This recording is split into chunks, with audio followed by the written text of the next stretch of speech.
Hi guys! Welcome back po dito sa Gandara SRU channel. Andito na naman nga po ako ay nag-iisang nagmamaganda plus chismosa pa ninyong collegiate records upang maghatid sa inyo ng panibagong update and fresh happenings patungkol po sa TVJ, mga balitang may kinalaman sa Itbulaga at ganoon na rin po sa loob at labas ng showbiz. Kaya naman kung hindi ka pa nakaka-subscribe dito sa aking channel, pindutin mo lang yung subscribe button and notification bell para mag-updated at una po kayo sa nilalabas nating mga balita. Samantala, mega shoutout sa lahat ang nakikinig ngayon dito sa aking channel. Magandarang gabi po sa inyo at maraming salamat na walang sawang pagtutok at pagsuporta sa aking channel. Anyway, eto na nga, simulan na po natin ang ating balitaan para po sa gabing ito.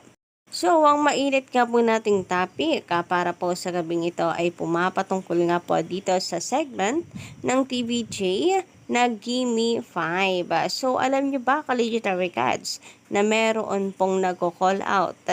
Hindi lang po ito yung first time actually. Parang every time nga po na may nakokopya, Collegiate Records hindi po nakakasagot, as in zero. Hanggang sa final round na zero pa. Sumasakit po ang ulo ng mga manonood, kaya nako-call out na sana naman isalain daw ang mga maglalaro dito.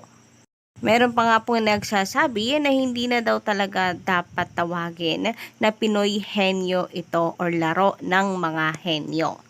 Sapagkat nakikita nga raw po nila ang difference ng laro ngayon kesa po noon na talagang napakahenyo ng mga naglalaro. Kaya nga naging pambansang laro din po ito mga Kadarikans, mapa Christmas party, reunion. Kaya meron po talagang mga nalulungkot kapag meron pong nakakapasok na parang hindi po nabibigyan ng hustisya yung segment. So, kagaya po kanina, na-stress na naman po ang mga viewers. Kino-call out ng iba ang Itbulaga na sana naman daw ay salain ng maayos ang mga sasali po dito. Kasi pangalan ng segment and ng programa mismo ang nasisira. So, parang na-alarma ang publiko, mga Kadarikans, na ito po, mga contestant ang tatapos ng Itbulaga, ng era ng Itbulaga. Sabi po dito, the death of at Itbulaga will come from contestants who thinks Abra is an international lugar and that Baclaran is not in Parañaque. Hi, that's why it must not be called Pinoy Henyo anymore. So, hindi na daw talaga dapat tawagin Pinoy Henyo ang larong ito, mga Collegiate Records. Lahat ng sinali nyo today sa Gimme 5, sakit sa ulo.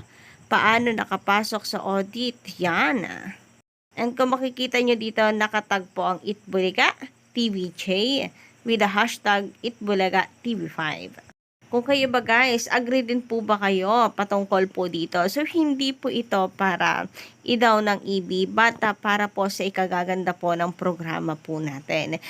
And I know Itbulaga naman ang TVJ makikinig po sa mga ganitong concern niya kasi para nga po ito sa programa.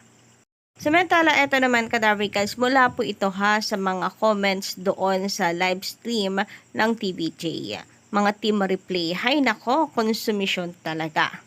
Importante ang kategory at yung sumasagot ayusin para hindi maligaw yung nagtatanong.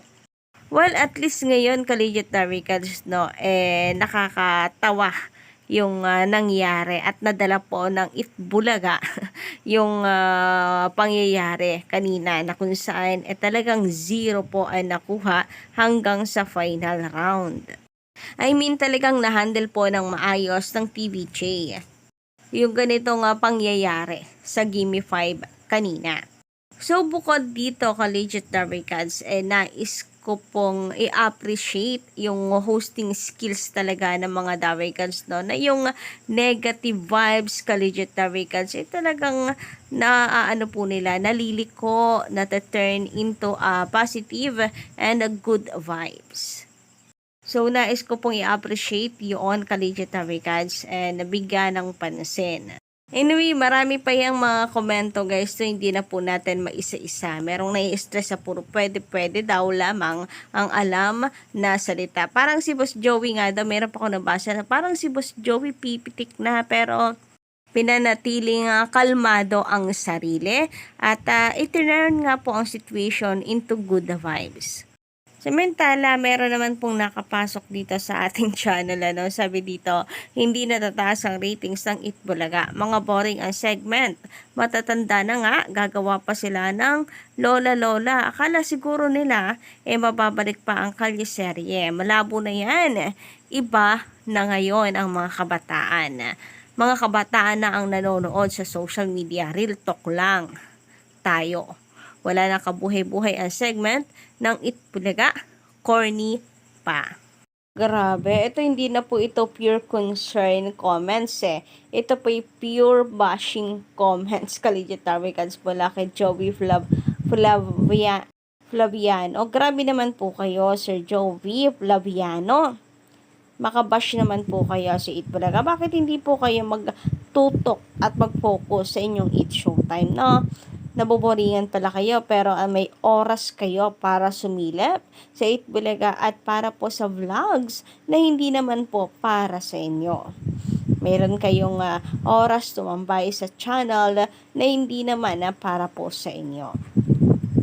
So, yung mga ganitong comment, hindi na po natin palalagpasin yan, mga collegiate Darwicans. Yung mga ganitong klaseng pangbabatikos. Sabi ko nga, wala po kayong maririnig sa mga digital Darwicans kung hindi po kayo atake din ng atake. Tulad dito, ayaw nyo pala sa EB, nakukornihan kayo, pero nagbibigay at naglalaan po kayo ng oras para lamang may mahanap pong butas sa EB.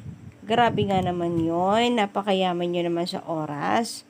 Kung corny pala, bakit andun kayo nanonood sa EB? Hindi lang yan. Bumisita pa kayo dito sa TVJ channel. Nananadya yarn. Samantala, sabi dito ng atin pong napakasipag and legit subscriber sa Romy Obispo. Magandang gabi. Hi Ma'am Gandara. Okay lang kung mataas yung ratings nila. Hindi naman nakapagtataka yun kasi for yung channel na ginagamit nila. Ang Itbulaga pasok sa top 5 the show. Sila, pasok ba? Yun na nga po, collegiate Darwicans. Ito po yung sinabi natin na yung nagawa po ng Itbulaga sa loob po ng 45 years, hindi po basta-basta mapapataoba ng mga nakakamit ngayon ng It's Showtime. So, umarangkada man po sila collegiate Darwicans sa ratings, hindi nun basta-basta mabubura ang pinagdaanan at naiukit na po ng Itbulaga. And TVG is just so happy na ganito na po yung narating nila, collegiate Darwicans, pero binibigyan po ng ibang kulay ng mga bashers po. Just because tanghilig lamang po nila hilahin pababa ang mga nasa taas, collegiate Darwicans. Alam niyo, hindi na lamang po maging happy, maging masaya, 'di ba? Na ang Pilipinas pasok po sa mayroon pong napakahabang programa sa buong mundo. So, actually, it's Pinoy pride, di ba? Pero Pilipino sa Pilipino, naghihilahan po pababa. Yan po ang masaklap na katotohanan today. Anyway, hindi man tayo nagmamalinis, no, collegiate Darwicans. Pero, as long as na hindi po tayo nauuna, I can say na malinis ang konsensya natin. Samantala, sabi pa dito na isa nating commenter, nako, eto na naman mga po tayo sa pangalan, Chadchas Pawep. Ano ba ang tamang base dyan?